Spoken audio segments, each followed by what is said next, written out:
ஆக நீங்க எனக்கு தொடர்ச்சியாக என்னுடைய இந்த எச்எஸ் சீமான் தம்பிகிட்ட கொடுத்து தொடர்ச்சியாக எனக்கு ஃபோனு என்ன கணக்கு போட்டாங்கன்னா, இந்த ஐபிஎஸ் வருண்குமார் இவங்க எல்லாம் கும்பல் தாக்குதல் நடத்துறாங்க, அவர் ட்விட்டர் அக்கௌண்ட்லாம் க்ளோஸ் பண்ணிட்டு போயிட்டார், அந்த மாதிரி பண்ணுவோம்னு நினைச்சிட்டாங்க இருக்கு. நான் திருப்பி இதுதாண்டா இந்த எச்சப்பையனுடைய நம்பர்னு ஒரு ஃபோனை போட்டு ஒரு பதிவு போடுறேன். நீங்க அந்த நம்பரை எடுத்துட்டு கிட்டத்தட்ட பலாயிரம் தொடர்கள் ஃபோன் பண்ணி நேற்று தான் காலையில தான் ஆன் ஆயிருக்கு. அதுக்கு முன்னாடி 2 நாள்ல சுவிட்ச் ஆஃப் தான் இருந்துச்சு சீமானுடைய எண். ஆக இனி சீமான் மொழியில் எல்லாத்துக்கும் வினையாற்றப்படும். அதே போல இந்த வீடியோ வைரலான பிறகு கோவை நாம் தமிழர்ல ஒருங்கிணைந்த நாம் தமிழர்னு ஒரு வாட்ஸ்அப் குரூப், அதுல டிஸ்கஸ் பண்ணிக்கிறாங்க. ஐயா, நான் பிபிசி காலேஜ் வரைக்கும் வந்து ஆர்கனைஸ் ஆகி நிற்கிறோம், நாங்கள் ஒரு 10 பேர் இருக்கோம், மீதம் இருக்கிறவங்க வந்தீங்கன்னா மனோஜ் வீட்டுக்கு திரண்டு போலாங்க ஏன்னு டிஸ்கஸ் பண்றத அங்க இருக்கக்கூடிய ஒரு தொடர் அப்படியே எனக்கு எடுத்து அனுப்புறேன். நான் ஒருத்தர் இருக்கேன், 10 பேர் ஏற்கனவே இருக்காங்களாம், இன்னும் கூட ஆட்கள் வேணும்னு சொல்லிட்டு வெயிட் பண்ணிட்டு இப்படி ஒரு கூத்து நடக்க நான் வெளியில் இருக்கேன். வெளியில இருந்தேன்னா வீட்டுக்கு தானே வர்றீங்கன்னு நான் வீடு தேடி வந்து நான் ஃபோன் பண்றேன். தோழர் ரஞ்சித் மற்ற தோழர்கள்லாம் வந்தாங்க.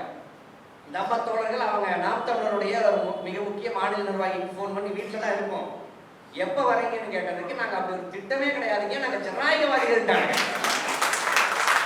சரி, நீங்கள் ஜனநாயகவாதிகளாகவே இருங்க, ஆர்கனைஸ் ஆகி இருக்கீங்களா எங்கேனான்னு சொல்லுங்க, அங்கே நாங்கள் வரோம் அப்படின்னு சொன்னேன். ஃபோன் சுவிட்ச் ஆஃப்.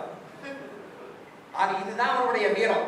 நீங்க தனிநபர்களை மிரட்டுவது, கும்பல் தாக்குதலை நடத்துவது, இதற்கு நீங்க ஒரு ஸ்டெப் பேக் வச்சீங்கன்னா நாய் கடிக்கும். நாயை கல்லெடுத்து நீங்க துரத்த ஆரம்பிச்சீங்கன்னா நாய் எங்க பிச்சுட்டு போகவே தெரியாது. அப்படியான கும்பல் தான் இந்த கும்பல்.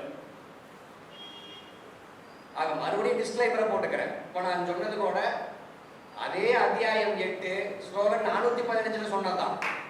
நீங்க நியாயப்படி யார் மேல கோவப்பட்டிருக்கணும்? ஏங்க இத்தனை நாள் எங்களுக்கு வரலாறு தெரியல, பாப்பா எங்களை மனு தர்மத்தில் இப்படிதான் சொல்லியிருக்காங்க அப்படின்னு சங்கர மடத்தை முற்றுகிட போயிருக்கணும். ஏன் வீட்டுக்கு முற்றுகிட வர்றானுங்கன்னா இவனை யாருக்கானவனுங்க அப்படிங்கிறது இதுல இருந்தே நான் உறுதிப்படுத்த வேண்டியது. நாளைக்கு பெரியாரை போற்றுவோம் அப்படிங்கிற தலைப்பில் மயிலாடுதுறையில் ஒரு கூட்டம் போட போறானே, அதை சீமானும் தெளிவுபடுத்திட்டான்.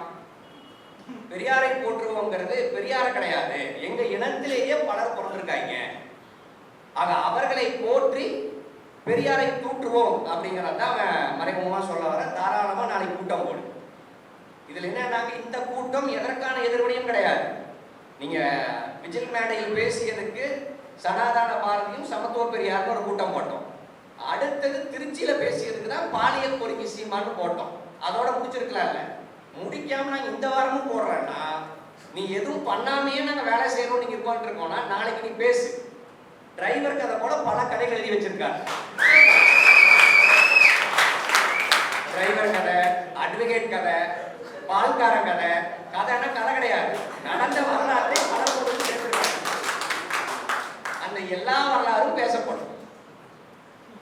நீங்க இதுல என்ன பெரிய மகிழ்ச்சினா, இதற்கு முன்னாடி பல தோழர்கள் நமக்கு அட்வைஸ் பண்ணுவாங்க, இப்படி எல்லாம் அணுகக்கூடாதுங்க அப்படின்னு. ஆனா நீங்க பெரியார ஒரு லெவலுக்கு கீழே இறங்கி டீல் பண்ண நம்ம தோழர்கள் அட்வைஸ் பண்ணிட்டு இருக்காங்களே, உங்க பாணினா சரி, இனி சீமான நீங்களே பேஷண்டா வச்சுக்கோங்க, நம்ம கிட்ட போட்டு போயிட்டாங்க.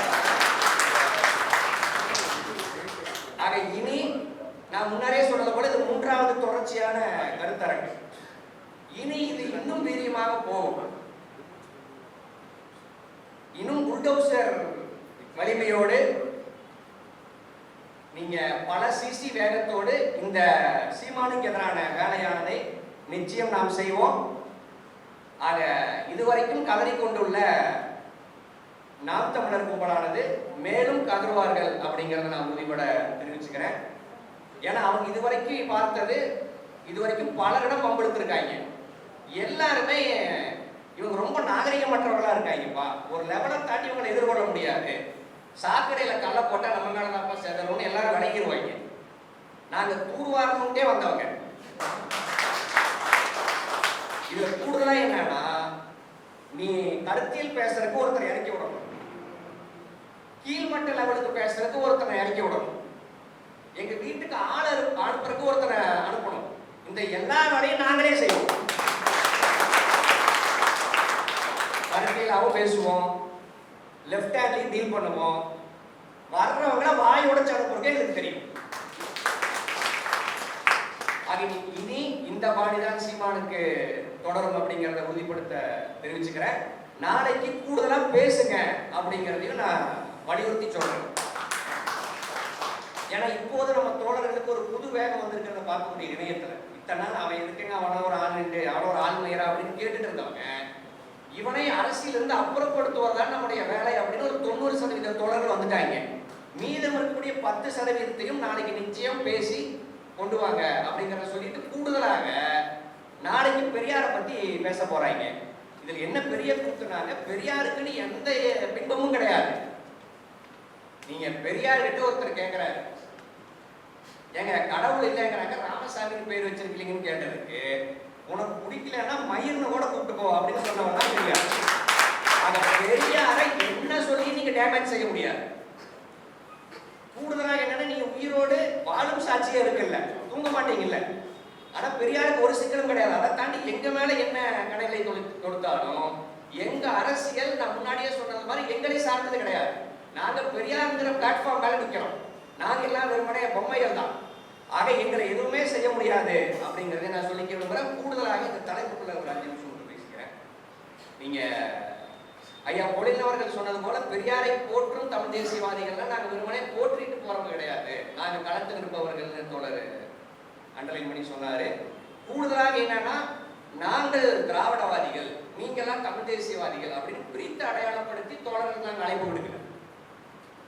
இந்த மண்ணில் பெரியார் பேசிய அரசியலுக்கு பெயர் தான் தமிழ் தேசியம். அதை தந்தை பெரியார் திராவிடம்ங்கிற ஆயுதத்தோடு எதிர்கொண்டார். நீங்க இந்த உதாரணத்தை பல 10 ஆண்டுகளா சொல்றேன், மறுபடியும் ஒரு தடவை சொல்லிடுறேன். நீங்க கியூபாவில் அந்த கியூபா விடுதலைக்கான எதிரிகளாக அமெரிக்கா வல்லாதிக்கு இருந்த காரணத்தால் கியூபர்கள் கம்யூனிசத்தை ஆயுதமாக கொண்டு அமெரிக்க வல்லாதிக்கத்தை எதிர்த்து வீழ்த்தினார்கள். அதே போல இந்த மண்ணில் தமிழ் தேசியத்துக்கு எதிரான சித்தாந்தமாக ஆரிய பார்ப்பன சித்தாந்தம் இருக்கும் காரணத்தால் அந்த ஆரிய பார்ப்பன சித்தாந்தத்தை வீழ்த்தக்கூடிய கொள்கை வழிதான் திராவிடம். இதுல திராவிட வேலைங்க கடந்த 10-15 ஆண்டுகளாக நடந்த குழப்பத்துக்கான முதல் காரணம் என்னன்னா, நம்ம திராவிட பக்கம் நின்றுட்டு கோட்டுக்கு அந்த பக்கம் நீ தமிழ் தேசியவாதி நாங்க திராவிடவாதின்னு இப்படி அவர்களை திராவிட அரசியலுக்கு எதிரான தமிழ் தேசியவாதிகளாக அடையாளப்படுத்தியதுதான் முதல் சிக்கல். முதல் நாளே நாம் கேட்டிருக்க வேண்டியது, நீ பேசுறது தமிழ் தேசியமாடா, இந்த மண்ணில் பெரியாரை தாண்டிய தமிழ் தேசியவாதி யார் இருக்கார்? நீங்க தொடர் மொழியினவர்கள் சொன்னது போல மொழிவாரி மாகாணங்கள் பிரிந்ததிலிருந்து தான் சாகும் தருவாயில் வரை தனித்தமிழ்நாடு கேட்ட ஒற்றை தலைவன் இந்த மண்ணில் தந்தை பெரியார். ஆக தமிழர்களுக்கான தனிநாடு தான் தமிழ் தேசியம்னா அந்த தமிழ் தேசியத்தின் தந்தையாக தந்தை பெரியார் தான் இருக்க முடியும். அப்ப நாளைக்கு பெரியாரை போற்றுவோம்னு ஒரு தலைப்பை வச்சுக்கிட்டு ஏங்க பெரியார் தான் போராடினாரா, வஉசி போராடலையா, நீங்க மாப்போசி போராடலையா, வேலுநாச்சியார் போராடலையான்னு இப்படி ஒரு லைன் அப் கொடுத்தா கேட்கறதுக்கு நல்லா இருக்கு. ஆமாப்பா இவர்களும் காலகாலமா நம்ம பள்ளி புத்தகங்கள் படிக்கிறோம், அவங்களும் ஆளுமைகள் தானே கேட்கறதுக்கு நல்லா இருக்கும். இதுல இப்படி கேட்டு பாருங்களேன், ஏப்பா பிரபாகரன் மட்டும் தான் போராடினாரா, பொட்டமான் போராடவில்லையா, தங்கதுரை போராடவில்லையா, ஜெகன் போராடவில்லையா, ஏன் பிரபாகரன் அவர்களை மட்டும் தேசிய தலைவர்னு சொல்றீங்கன்னு ஒருத்தன் கேட்டா அவனுக்கு பொட்டமான் மீதான பாசமோ தங்கதுரை மீதான பாசமோ எல்லாம் கிடையாது, தேசிய தலைவர் பிரபாகரன் அவர்கள் மீதான வன்மம் அப்படிங்கறத எளிமையா நம்ம புரிஞ்சுக்கலாம். நீங்க ஒண்ணு இல்லை, இதே கேள்வி நான் கேட்கிறேன், ஏன் பிரபாகரன் பிறந்த நாளை மட்டும் நம்ம கொண்டாடுறோம், குட்டிமணியினுடைய பிறந்த நாள் என்னைக்குனாச்சும் நமக்கு தெரியுமா அப்படின்னா நாம் குட்டிமணியை இருட்டடிப்பு செஞ்சுட்டோம்னு அர்த்தமா, ஜெகன் அவர்களை இருட்டடிப்பு செஞ்சுட்டோம்னு அர்த்தமா? தேசிய தலைவரை நாம் கொண்டாடுவதற்கான காரணம் தேசிய தலைவர் தான் அந்த விடுதலையினுடைய அடையாளமாக நின்றார். அவர்தான் ஒரு மாபெரும் இயக்கத்தை கட்டமைத்து ஒரு மிகப்பெரிய புரட்சியை அந்த மண்ணில் நிறுத்திட்டார். அதே மாதிரி இங்க பெரியாருக்கு காலகட்டத்திற்கு ஈக்குவலாகவோ அதற்கு முன்னாடியோ பிற்காலத்திலயும் நிறைய பேர் கூட இந்த மண்ணுக்காக உழைச்சிருக்கலாம். ஆனா பெரியார் தான் தனித்த தலைவராக, குறிப்பா சொல்லணும்னா புத்தருக்கு பிறகு சிஸ்டமேட்டிக்காக இயக்கம் கட்டி பார்ப்பனியத்தை எதிர்த்தவர் இந்த மண்ணில் தந்தை பெரியார் மட்டும்தான்.